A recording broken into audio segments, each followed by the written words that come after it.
All right, I want to talk about the 3 most effective crankbait retrieves. Not the kind you cast and just wind out. And that's the normal retrieve everybody uses. I'm talking about 3 other retrieves that can be very, very productive. First of all, starting with burning it. Burning it means, I mean, you throw it out there and you're bringing it back as fast as you can. And this is typically associated with lipless crankbaits like rattle traps, and you do it in the springtime. You cover a lot of flats that way. You can cover a lot of water, and when you get bit, you can slow down and you can work that area even more methodically and pick up more bites. So it works as a great search technique, but don't limit it to lipless crankbaits. You can do it with square bells. You can even do it with deeper diving. I've done it with crankbaits that dive down to 10 foot, 12 foot deep. Just bringing it back quick and banging it off rocks or anything on the bottom. Just something blasting through the strike zone of that bass and hitting things erratically. They just fires them up. And they, sometimes when the bass, their bite is really slow and they're not very aggressive, and you're using light line finesse techniques and fishing really slow, trying to eke that bite out, sometimes just go in the opposite direction and grab a deep diving crankbait and just rip that thing through them, making all kinds of noise and commotion, just triggers in the biting. It's just forces, what I call force feeding them. You make them eat it. That instinctive bite is what you're playing off of. If something's winging by them at 90 miles an hour, they don't have much time to think about it. They either have to hit it or let it go forever. So sometimes that's a way of just working, making them bite, or like I said, covering a lot of water, finding the fish, and then you can slow down and work it a little bit more methodically, catch a lot more bass in that area. Another type of retrieve is the stop and go retrieve. This is pretty cool. Sometimes the bass, I've had people ask me this, what do you do if you got the bass following it, but they won't bite it?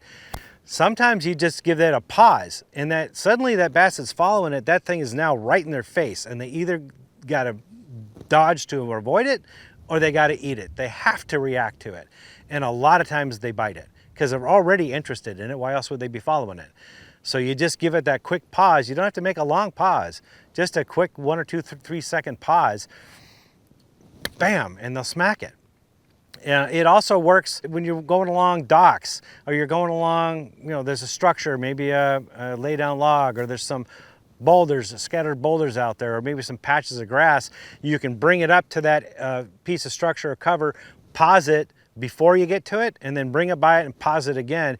And if there's a bass lying in wait, sometimes that erratic movement, that change in direction or change in speed is all it takes for them to bite it. One thing to keep in mind is the sink rate of your crankbait when you're doing that. Take your crankbait, put it in front of you, and just drop it in the water and give it a good 1 to 5 second count, and give an idea of how many feet it falls per second.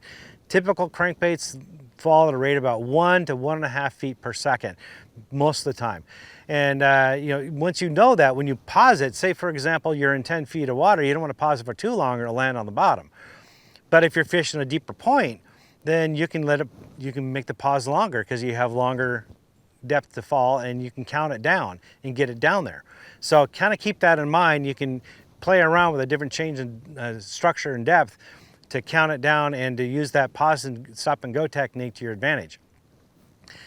Another type of retrieve is the yo-yo retrieve. The yo-yo is, that works really well for suspended bass, but it can work in shallow as well. And here you're bringing it up with the rod tip and bringing it back down as you're reeling it back in, sometimes giving it a pause to help it go back down. But the bait isn't going straight across. It's now changing directions and changing speed and attitude. And that change is often what triggers a bite. And when those bass are out suspended, you don't have anything to bounce it off of. It's just kind of open water. So for example, they're hanging out over a point. You can use this yo-yo technique to bring it up through that school and drop it back down through that school. Sometimes the bass want it when it's coming up, other times they want it when it's coming down. Or that pause, going back to the weight of the bait, if you can incorporate a pause, almost a stop and go with a yo-yo technique. Hey, look, guess what I'm saying here?